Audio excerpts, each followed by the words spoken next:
तो ईडी की ओर से पूछताछ के लिए समन दिए जाने के बाद भी साहिबगंज एसपी नौशाद आलम ईडी के ऑफिस नहीं पहुंचे। एसपी नौशाद आलम ने पत्र के माध्यम से ईडी को जानकारी दी है। पत्र में एसपी ने कहा है कि उन्होंने ईडी के समन के संबंध में पुलिस मुख्यालय से दिशा निर्देश मांगा है। पुलिस मुख्यालय से इस बाबत जो भी निर्देश मिलेगा उसका पालन वे करेंगे। वहीं अपने पत्र के माध्यम से एसपी ने कोई नया डेट देने का अनुरोध भी किया है। बता दें कि रांची ग्रामीण एसपी रहते हुए नौशाद आलम पर ईडी के गवाह विजय हांसदा पर दबाव बनाने का आरोप लगा था। साथ ही विजय हांसदा का दिल्ली का टिकट भी बुक कराने का आरोप लगा था।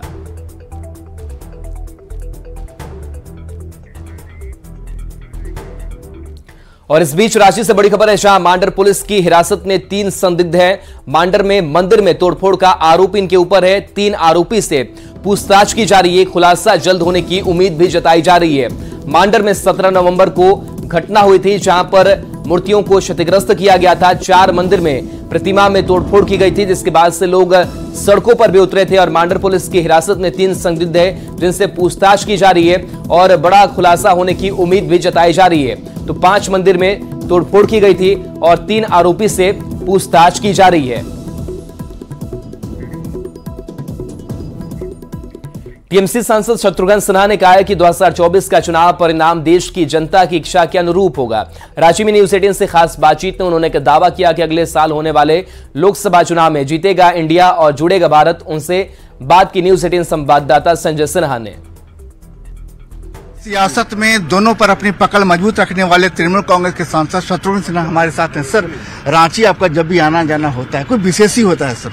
नहीं, यहाँ रांची से तो बहुत लगाव है। झारखंड तो झारखंड यानी कि बिहार पार्ट 2 है या बिहार पार्ट 1 है। हम लोग शुरू से, कोई ऐसा नहीं होगा इंसान बिहार में जिसके चाचा मामा दुमका से न हो, यहाँ के बगल में रांची से न हो, हजारीबाग से न हो। सबके रिश्तेदार भरे हुए हैं, वहाँ के यहाँ और यहाँ के वहाँ। ये तो हम लोग के सामने ही इसका राज्य झारखंड हुआ था, बिहार और झारखंड का जो फैसला हुआ था। तो ये तो बहुत अच्छी जगह है, बहुत प्यारा लगता है। होम कमिंग लगता है हमेशा, बिहारी लगता है हमेशा। बिहार 2024 की राजनीति को सर आप कहाँ से देख रहे हैं, क्योंकि आप खुद भी राजनीति के गंभीर कलाकार रहे हैं? नहीं, बहुत अच्छा देख रहे हैं। मुझे लगता है जो रिजल्ट होगा 2024 में वो देश की जनता की अपेक्षा और इच्छा के अनुकूल होगा। और आप जानते हैं मैं क्या कह रहा हूँ, लोग समझ गए। यानी इतना ही कह सकता हूँ चलते चलते कि जीतेगा इंडिया और जुड़ेगा भारत। सर, ये आप शत्रुघ्न सिन्हा खुद को कहाँ देख रहे हैं 2024 राजनीति में? कहाँ देखते हैं? मैं हर जगह देखता हूँ। हम में, तुम में, खड़ा खम में देखता हूँ, इंडिया में देखता हूँ, इंडिया ब्लॉक में देखता हूँ। हमारे जितने दोस्त हैं भारतीय जनता पार्टी के, या जितने दोस्त हैं हमारे, क्या वो पुकारते नहीं आपको? हाँ, बहुत पुकारा। मैं तो रहा हूँ शुरू से, वहीं तो रहा हूँ शुरू से। और अभी जो है मैं समझता हूँ कि इंडिया ब्लॉक और खासकर देश की सर्वाधिक लोकप्रिय नेता या नेत्री ममता बनर्जी के साथ हूँ और उनके मजबूत सिपाही या सिपहसालार के रूप में हूँ। लेकिन आप इंडिया की बात कर रहे हैं, भारत कहने वाली बीजेपी अगर पुकारेगी शत्रुघ्न सिन्हा को 2024 में, मैं तो था ही ना उनके पास। मैं तो कमिंग सुन में सर, अब तो इतना ही कह सकता हूँ इस वक्त, खामोश। बिल्कुल शत्रुघ्न सिन्हा साफ कर रहे हैं कि 2024 में देश की राजनीति जिधर भी जाएगी जनता की अपेक्षा के अनुरूप ही होगी। कैमरा प्रभाकर के साथ संजय कुमार सिन्हा, न्यूज 18 रांची। झारखंड विधानसभा का 23वां स्थापना दिवस समारोह मनाया गया। इस मौके पर राज्यपाल सीपी राधाकृष्णन, सीएम हेमंत सोरेन और स्पीकर रविंद्रनाथ महतो के हाथों मनिका के कांग्रेस विधायक रामचंद्र सिंह को उत्कृष्ट विधायक का सम्मान दिया गया।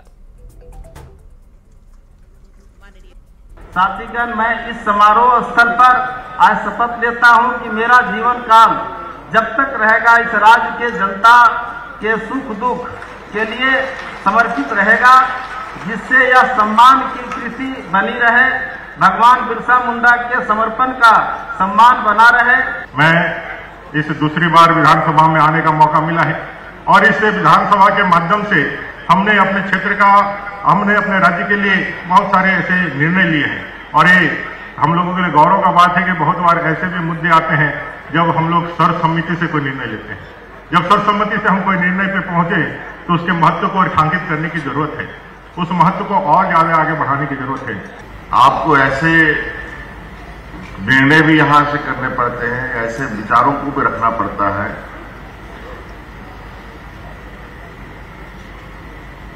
जिनकी आवाजें जो ना बोल सकते हों, ना आपके साथ रहते हों, उनकी भी आपको आवाज बननी पड़ती है।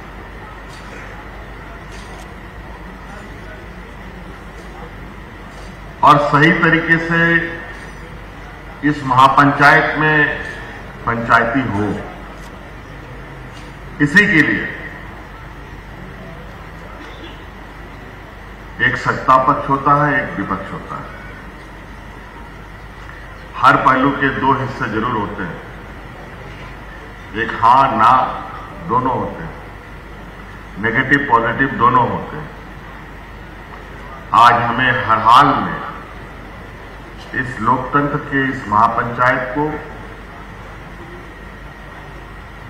टूटने से, ढहने से, इसको नुकसान पहुंचाने से बचाना होगा। And my heartiest congratulations and the best wishes to all of you on the foundation day of our Jharkhand Legislative Assembly. It is a matter of great joy that today we all are celebrating the 23rd anniversary of the establishment of our Jharkhand Legislative Assembly.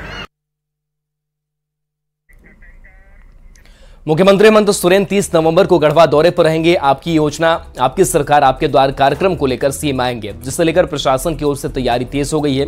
DC ने कार्यक्रम की तैयारी को लेकर अधिकारियों के साथ बैठक की, साथ ही कार्यक्रम के दौरान लगने वाले शिविर का लाभ आम जनता तक पहुंचाने पर जोर भी दिया। वहीं जिले के हर पंचायत में कम से कम एक शिविर लगाने के भी निर्देश दिए।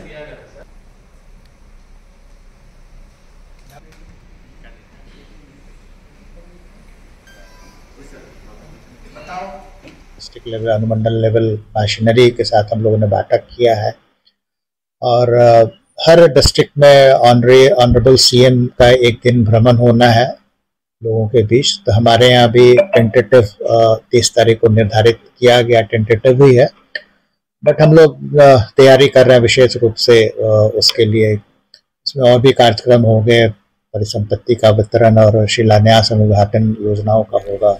दिल्ली के नेशनल ट्राइबल रिसर्च इंस्टीट्यूट में जनजातीय गौरव सप्ताह के तहत आदि व्याख्यान का आयोजन किया गया। इस मौके पर केंद्रीय जनजातीय मामलों के मंत्री अर्जुन मुंडा ने कहा कि पीएम नरेंद्र मोदी की प्रेरणा से भगवान बिरसा मुंडा के जन्मदिन को स्वाभिमान दिवस के रूप में मनाया जा रहा है। इसी कड़ी में जनजातीय सप्ताह के तहत आदि व्याख्यान की शुरुआत हुई है। इसका मकसद जनजातियों की चिंता करना और उन्हें प्रगति के रास्ते पर ले जाने का मार्ग प्रशस्त करना है।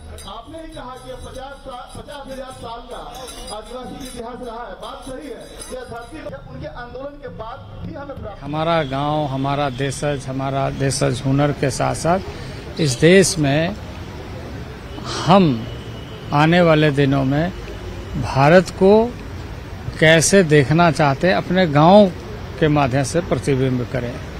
तो ये जो व्याख्यान प्रारंभ हुआ है, ये ऐसे विविध क्षेत्रों में जो जनजातीय समाज के प्रबुद्ध वर्ग जिन्होंने अपने अपने क्षेत्र में ख्याति प्राप्त किया है और लगातार समाज के बारे में चिंता करते हैं, वैसे देश भर के लोगों को इस संस्था NTRI के माध्यम से अवसर दिया गया कि हम सब मिलकर के बैठ के चर्चा करें और हर पहलू पर चर्चा करते समय ये ध्यान में रखें कि प्रगति का मार्ग को और प्रशस्त कैसे किया जाए। राज्य में सुंदरीकरण के नाम पर प्राकृतिक जल स्रोतों से खिलवाड़ हो रहा है। ऐसे में लाखों की आबादी धीरे धीरे बूंद बूंद पानी के लिए तरसती जा रही है। 5 साल पहले कोकर के डिस्टिलरी तालाब को सुखाकर वहां सौंदर्यीकरण के नाम पर पार्क बनाया गया, पर तालाब सूखने के साथ ही आसपास बसे मोहल्लों और कॉलोनी के कुएं और बोरिंग एक एक कर सूख गए। करीब 2.5 करोड़ रुपए की लागत से बना स्वामी विवेकानंद पार्क अब बदहाल हो चुका है और उसके पुनरुद्धार के नाम पर फिर 72 लाख रुपए खर्च किए जा रहे हैं। अब कोकरवासी राज्य सरकार से अपने पुराने तालाब को लौटाने की मांग कर रहे हैं। ज्यादा जानकारी दे रहे हैं न्यूज 18 संवाददाता संजय सिन्हा। पार्क जो था उससे पहले हम लोग यह नदी हुआ करता था, 1100 फीट लंबाई, 235 फीट चौड़ाई, 35 फीट गड्ढा, जिसके चलते हम लोग चुन्ना भट्टा, लालपुर और कोकर के क्षेत्र का जल स्तर बहुत बढ़िया था। किन्हीं के यहाँ बोरिंग नहीं था, सभी के यहाँ अपना कुआं पर निर्भर थे। हमारे घर में भी 25 फीट का कुआं था, भरा हुआ रहता था पानी। आज ऐसा स्थिति है कि नवंबर में ही कुआं सूख जाता है। पहले बड़ा तालाब था, उसी प्रकार बड़ा तालाब बनाया जाए। चूंकि पार्क के नाम पर तो केवल ठगी हुआ, आप देख सकते हैं कुछ नहीं है पार्क के नाम पर, तो तालाब बड़ा सा बनाया जाए ताकि यहाँ छठ पूजा अच्छा ढंग से हो और हमारा जो कुआं का जल स्तर खत्म हो गया है उसको फिर से आ जाए, यही हम चाहते हैं। फर्क नहीं है, उससे जाता है यहाँ पर असामाजिक तत्वों का जमावड़ा होता है। अब सवेरे आइए वही लोग मिलेंगे, शाम को आइए वही लोग मिलेंगे। और इसके आगे ये है कि हम लोगों का एक फिर से जो है कि यही डिमांड है कि इसको जो संरक्षित किया जाए। हाँ, पानी पूरा सूख गया, इसी वजह से हम लोग बंद करते हैं। मोहल्ले के सारे कुएं बंद कर दिए। मोहल्ला में सारे बहुत लोग का कुआं बंद हो गया, बहुत लोग का खुला है। कुछ है। मेरे यहाँ बगल में भी एक कुआं वो पूरा सूख गया था, उन्होंने भी भर दिया, हमने भी भर दिया, क्योंकि पानी पूरा कम हो गया था। बहुत से बोले सूखा कुआं तो रखना नहीं चाहिए, तो इसलिए फिर भर दिए। फिर बोरिंग भी हुआ, बहुत सारा बोरिंग भी हुआ, तो उसके चलते भी कोकर का डिस्टिलरी तालाब जो है उसे जब सुखाया गया 29 जनवरी 2018 को, तो उसका साइड इफेक्ट क्या हुआ वो हम दिखलाते हैं। हम इसमें मौजूद हैं कोकर के चूना भट्टा कॉलोनी में, जहां तकरीबन मोहल्ले के हर कुएं जो है सूख चुके हैं, कुओं को ढक दिया गया है। हम जिस घर में हैं, हम तकरीबन कितना घर है? लगभग 45 फीट। 45 जी, ये 45 फीट है। तो अभी पानी जो है कितना तकरीबन कितना दिख रहे हैं? 40 फीट तक नीचे अभी जा चुका है, और गर्मी का मौसम अभी स्टार्ट भी नहीं हुआ है, इट्स जस्ट विंटर्स। एंड अभी ऑलमोस्ट आप देख सकते हैं पानी कितना नीचे जा चुका है। And this issue has arise जब से डिस्टिलरी पुल को सुखा दिया गया है, और जहां पार्क बनाकर आई डोंट नो वो इतना यूज में भी है पार्क या नहीं, वो लोग वहां जाते भी है या नहीं। काफी लोगों से सुना वहाँ पार्क भी मेंटेन नहीं कर रहे, लोग जाके बैठ नहीं सकते, कुछ और ही चल रहा होता है। आप देख सकते हैं कि तकरीबन 40 फीट पानी नीचे जा चुका है। अब महज 5 फीट पानी है, यानी 45 फीट गहरा कुआं है। ऐसे में आप समझ सकते हैं कि पूरा ठंड का महीना, पूरा गर्मी का महीना, आखिर पूरे कोकर की जो तकरीबन मानी जाती है कि 3.25 लाख की आबादी है, कई मोहल्ले, कई कॉलोनियां बसी हैं, उनका जो पूरा ये 6 महीने का जो वक्त बचा है मानसून के आने में, वो आखिर कटेगा तो कैसे? कोकर की 3.25 लाख की आबादी आज कंफ्यूज है कि 5 साल पहले जिस पार्क के निर्माण की सौगात दी गई थी, वो पार्क दरअसल आज है कहाँ?